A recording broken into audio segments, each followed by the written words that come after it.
Good morning. My name is Nick Shepard, one of the pastors on staff here at Covenant, here with. I'm Megan DeLong, our special events coordinator and one of our worship leaders.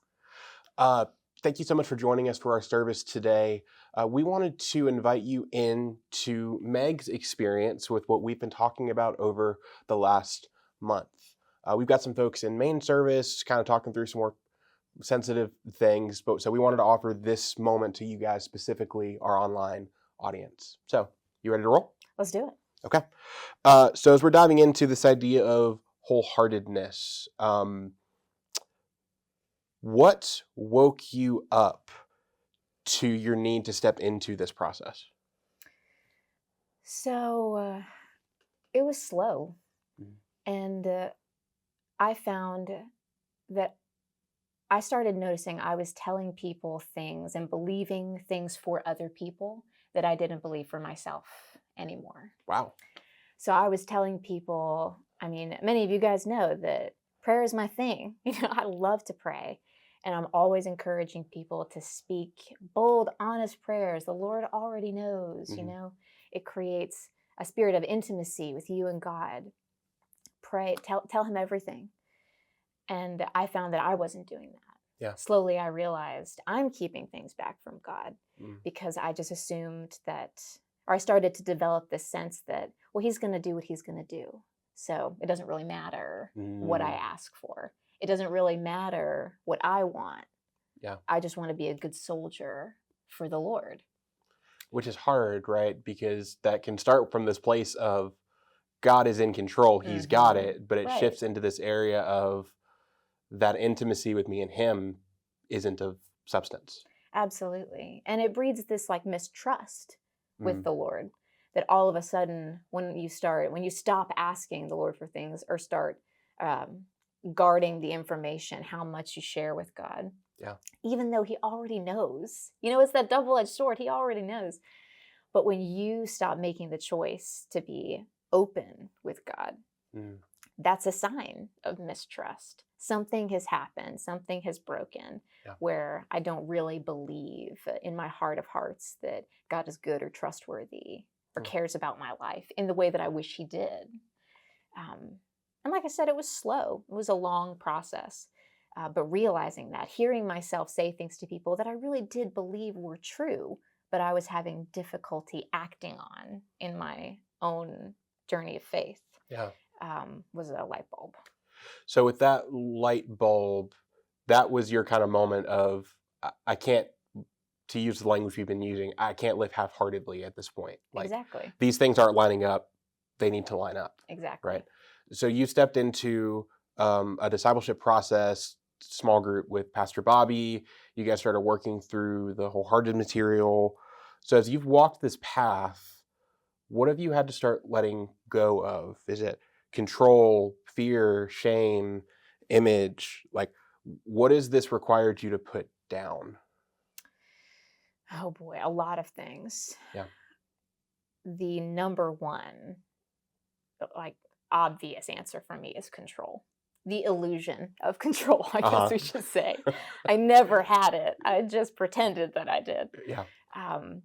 The deeper we got into the wholehearted study, the more I realized that that was a real like canyon Mm, between me and the Lord, was this desire I had to have some kind of control or to at least have inside information. yeah. Like, Lord, if you can just play insider baseball with me and give me just a heads up about where we're going, Yeah. Uh huh. then I will go there with you. That I needed to be in the know. I Yeah. needed to be in the inner circle about what was going on in my life and what was about to Mm, happen. And think that I had some way to change it if I didn't like it.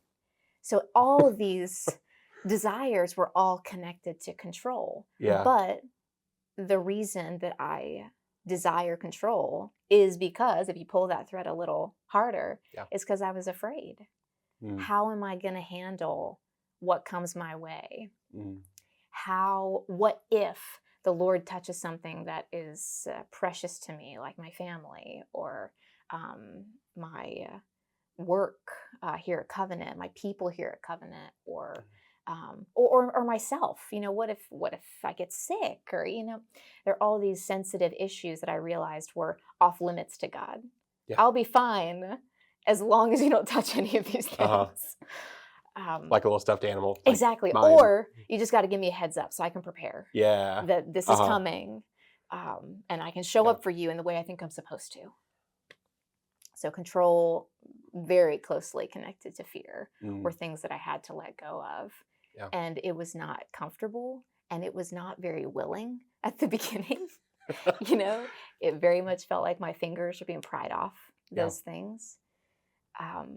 But you don't know what you don't know, and you don't realize what you're missing when you can honestly surrender to God and believe that everything is going to be okay ultimately, because you're safe with the Lord, and because he does care about your life, and because he handles your life with such care.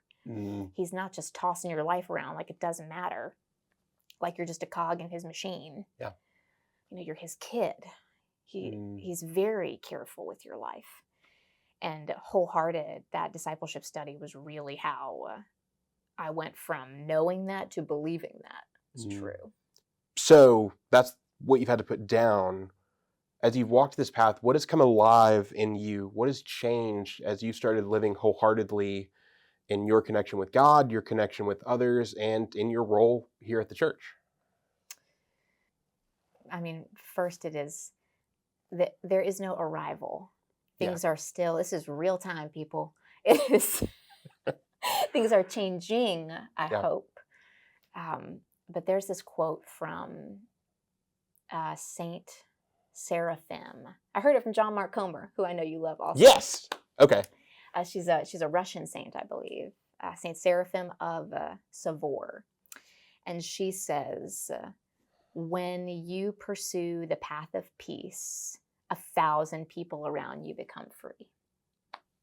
And I hope that is what's happening. That as I am, as much as it depends on me, trying to pursue a path of peace by completely surrendering to Jesus and trying to, I'm getting goosebumps just saying it, trying to actually live like he's asking me to live and be his apprentice, to use, again, John Mark Comer's language. Yeah. That it is this ripple effect that I could never have imagined, because I think all of us would agree that we are like broken vessels that the Bible talks about, the cistern that won't hold water.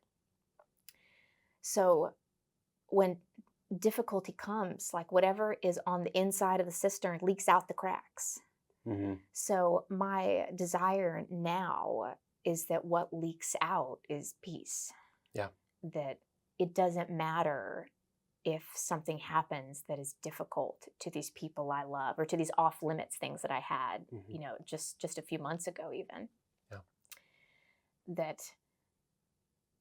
But the canyon between me and the Lord now is gone.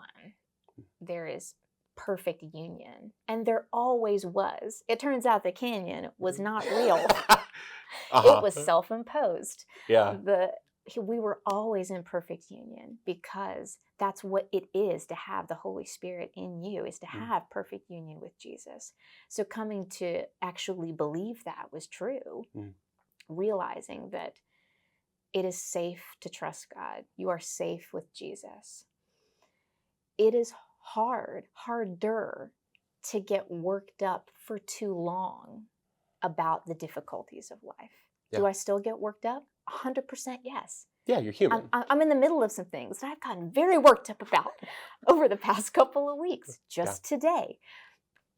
But there's now this drum that's always beating in the back of my mind that reminds me that I'm in perfect union with a God that loves me, and I'm safe with him, and that he's not going to leave me. We're going down this path together.